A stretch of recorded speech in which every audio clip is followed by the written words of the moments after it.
Good afternoon, Cross Timbers. Today is Thursday, February 22nd, 2019, and I am Jessica White. Greek night and ROTC night, Heiko teen sent home for unruly hair, and Indonesia bids to host the 2032 Olympics. All this and more coming up on Texan TV.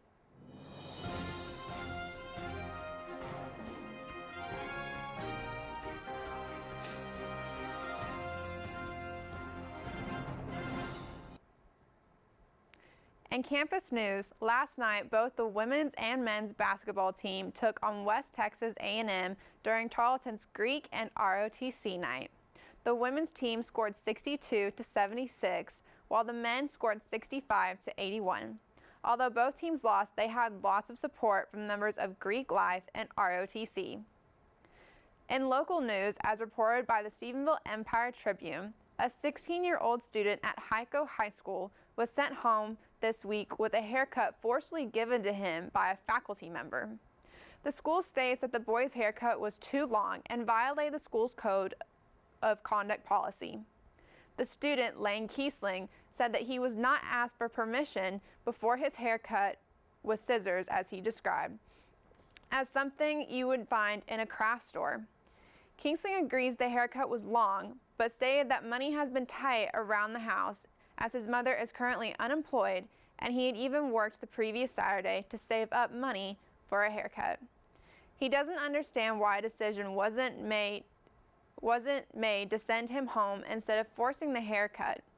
Kingsley's mother, Amy Martin, says that she contacted the school's principal, Shelley Stiegel, after her son came home with the haircut to talk to Stiegel.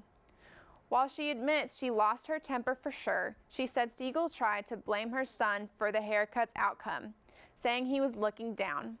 While eventually Stiegel agreed to take the boy to the barber shop to pay for a professional haircut, Martin says she's contacted an attorney and the high school police department as she feels her son's rights have been violated. And now today's Texas, national, and international news from the Associated Press. A Southeast Texas man who was found unclothed and stained with blood in Orange, Texas, told law enforcement he killed his 2-year-old daughter with a hammer. The officer's camera got footage of a 26-year-old Yovanis Roque confessing to killing his daughter. Law enforcement says her body was found in a closet. On Wednesday in the courtroom, the judge was explaining the capital murder charge against Roque, and he then proceeded to say, "The government made me do it." He's being held on a $2 million bond in Orange County near the Louisiana border. For more of today's national and international news, we turn to the AP News Minute. This is AP News Minute. Actor Jussie Smollett is free on bond after Chicago authorities charged him with felony disorderly conduct. Smollett denies allegations he hired 2 men to help stage a racially motivated attack against him. North Carolina's election board ordered a new election for the nation's last undecided congressional race. No winner was declared in the race between Mark Harris and Dan McCready due to alleged absentee ballot fraud. And Oakland, California's teachers union and school district officials are set to resume negotiations on Friday. About 3,000 teachers went on strike Thursday over issues including pay and class size. And an Israeli spacecraft is heading toward the moon for that country's first attempted lunar landing. A SpaceX rocket carried the lunar lander into space from Cape Canaveral, Florida. Mike Hempen, the Associated Press, with AP News Minute. In sports, Indonesia has officially joined bidding to host the 2032 Olympics. Madai Madong said Indonesia is ready to host the Olympics. What we need now is support from all the Indonesian people and the international community. The Olympics have never been held in the Southeast Asia. India is planning on making a bid for the 2032 Games. North and South Korea have already confirmed an intention to launch a joint bid. Australia and Russia have also expressed interest. There have been problems in the past with having the Olympics in a developing country because they suffer from things such as endemic corruption. This may count against the chances receiving the bid to host the Olympics. Tokyo will be hosting the Olympics in 2020. Paris will host in 2024, and Los Angeles will host the games in 2028. And now we turn to the Associated Press for the Showbiz Minute. AP Showbiz Minute. Peter Tork, who rose to fame playing the bass guitarist in the Monkees, has died aged 77.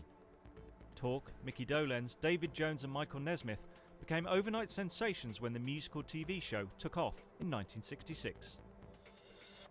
Empire actor Jussie Smollett has been released from jail after posting bond. Smollett walked out of the Cook County Jail in Chicago on Thursday about 2 hours after a hearing in which the judge set his bond at $100,000. The actor, who is charged with felony disorderly conduct, walked out in a group of people to a waiting SUV. Two women say R. Kelly picked them out of a crowd at a Baltimore after-party in the mid-1990s when they were underage, with Kelly having sex with one of the teens while she was under the influence of marijuana and alcohol. The women joined lawyer Gloria Allred for a press conference in New York City on Thursday. Kelly's lawyer has said his client has never knowingly had sex with an underage woman. This is Matt Kemp with AP Showbiz Minute. For weather, we turn to Avery Weatherman. Hello, Cross Timbers. My name is Avery Weatherman, and I'm reporting live from Tarleton State University. For today's forecast, we'll have a cloudy skies with a 20% chance of rain, and Saturday we'll be looking at a high of 67 and a low of 37 with wind gusts up to 27 miles an hour. Sunday we'll be ending the weekend with a high of 60 and a low of 37. Have a great day, Texans. This has been a production of the Texan TV News, a product of the Texan News Service from the Tarleton State University campus in Stephenville, Texas. Watch us live on Apogee Channel 2.1 in the dorms at 12:30 weekdays. If you live off campus, tune in on Northland Cable Channel 9 you can follow the Texan News Service on Facebook and Twitter, and check out our website at www.texannews.net for all of your latest local, state, national, and international news. Today's podcast was produced by Stephen Johnson, Jessica White, Avery Weatherman, McKenna Huber, and Haley Barnett. Have a wonderful day, Texans.